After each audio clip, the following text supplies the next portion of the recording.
C'est bien sur Europe 1. Les enfants d'Europe 1. Et ce matin, avec les enfants d'Europe 1, Dimitri Pavlenko, on se souvient de France Gall.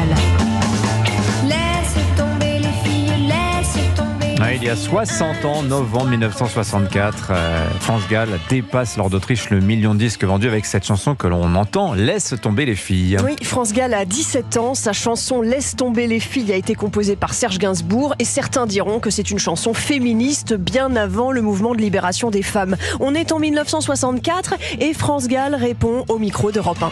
Quel âge avez-vous? 7 ans et demi.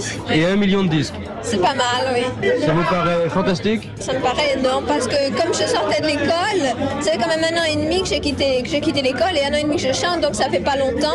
Avec sa chevelure blonde et son sourire timide, France Gall est une adolescente de 17 ans qui chante qu'elle ne se laissera pas prendre à la grande farce de l'amour, celle où on se fait des promesses à coups de jamais et de toujours. On ne joue pas impunément avec un cœur innocent, avec un cœur innocent. Mais dans ce nouveau métier de chanteuse à 17 ans et demi, comme elle le disait, France Gall se sent un peu seule. Vous regrettez l'école? Je regrette surtout sur le point de vue camaraderie, amis.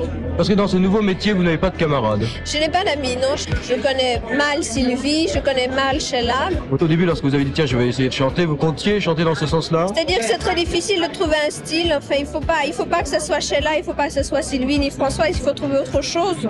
Et 6 ans plus tard, en 1970, France Gall, au micro européen de Jean Gorini, disait qu'elle ne ferait pas une longue carrière. C'est qu'à 40 ans, je ne chanterai pas non plus. Oh.